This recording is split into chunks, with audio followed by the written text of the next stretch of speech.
Cuando llega la primavera, tras la esquila de las ovejas, las hilanderas cogen la lana y se encaminan hacia el río con ella. Una vez allí, las mujeres se reparten las tareas con perfecta organización, formando así un equipo de trabajo que les facilitará las faenas. El escarminado constituye la primera tarea que desarrollan las hilanderas, y su función es preparar la lana para el lavado. Esta labor consiste en extraer con la mano los desechos instalados entre las fibras.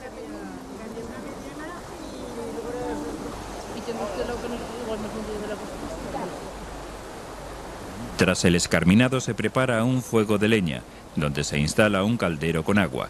A continuación, la lana se sumerge en esta y se estrega concienzudamente hasta que quede limpia. El caldero utilizado para el lavado de la lana mantiene el agua en su temperatura óptima hasta que se finaliza esta actividad. El agua resultante era muy útil en otros tiempos para limpiar prendas oscuras, gracias a la lanolina segregada por la propia lana.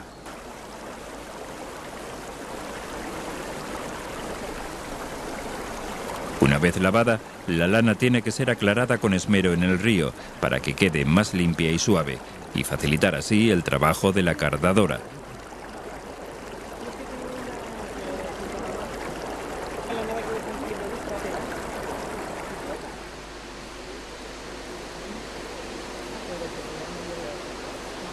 Las hilanderas de Panticosa han escogido una pradera próxima donde tienden la lana al sol, para que seque más rápido y su blancura sea mayor. Para un secado óptimo, la lana ha de tenderse sobre las ramas de los arbustos. Si no es posible, sería colocada en la hierba y cada cierto tiempo se le daría la vuelta.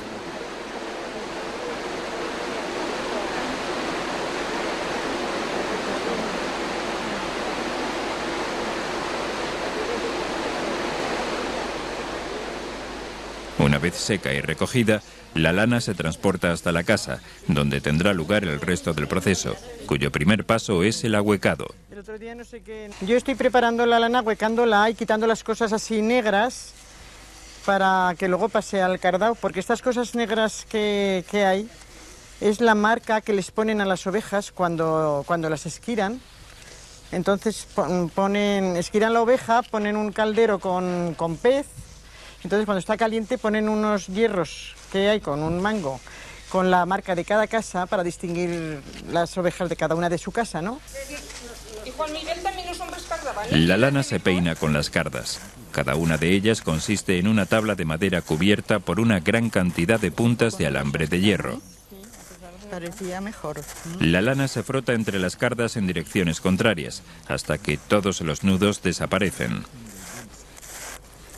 Pues cardar la lana, peinarla, para luego hacer los usos y luego hilarlo.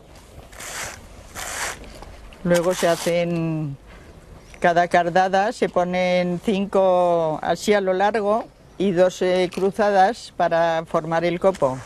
Y el copo tiene que ser más bien preto para poderlo hilar bien. Conforme una de las hilanderas termina los copos, los retira a un cesto, de donde los recogerá su compañera para comenzar a hilar.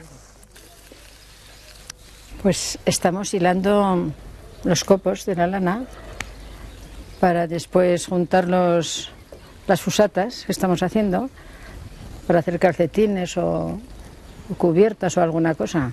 Con el fuso vamos haciendo la fusata y estirando con la mano izquierda y con la derecha pues le damos al fuso para que vaya dando vueltas y cuidando que no salgan grumos en la lana o alguna cosa, alguna paja o alguna cosa que haya salido, que aunque está muy bien cardada, pero siempre sale alguna cosita que hay que estirarla y moldearla un poco.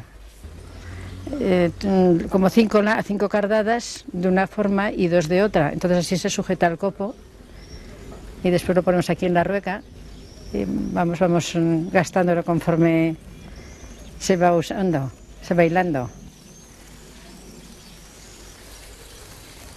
Mediante el hilado, los copos de lana se reducen a hilo. El copo se sujeta a la rueca. Con los dedos se va dando forma a la lana que se extrae del copo y ésta se va enrollando, ya convertida en hilo, alrededor del uso.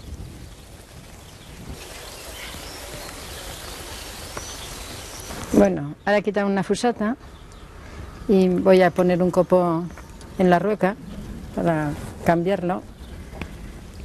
Se pone así, se ata con una cuerda, normalmente de lana.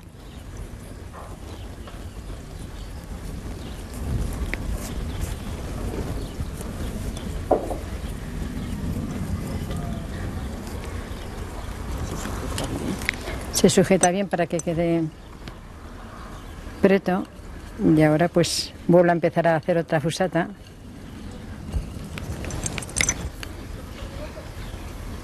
Venga, yo me pongo un poquito de hilo en los dedos y ahora quito la fusata, la saco así y ahora vuelvo a poner el hilo al revés. El hilo que me he enrollado en la mano para volver a hilar hasta que haga otra tanta como esa fusata para juntar las dos y torcerla. Tras el hilado, dos de las fusatas resultantes se tuercen. Con ayuda del uso de torcer se hacen girar los hilos sobre ellos mismos, de manera que tomen forma helicoidal y se aprieten. Pues aquí estoy junto a las dos lanas, lo estoy torciendo y lo estoy poniendo en el ovillo. Lo cojo aquí para que no se me suelte toda la lana, le doy con en la rodilla y hacer bailar el uso. ¿Qué están haciendo? Pues mira, Una vez terminadas las labores de la fabricación artesana del hilo, la lana queda preparada para su posterior confección en prendas de abrigo. El grosor del hilo dependerá directamente del uso que se le vaya a dar al tejido. Así, lógicamente, la indumentaria para el campo se tejía con hilo más grueso y vasto que el resto. Pues se ponen, claro, los tantos puntos en cada aguja en 3 y luego con una se va trabajando y se va pasando de una aguja a otra, de una aguja a otra, hasta que llegas a un trozo de... Luego ya se hace el talón, después ya sigues y sigas haciendo el pie hasta que se cierra el calcetín, que se termina. Esto es mejor.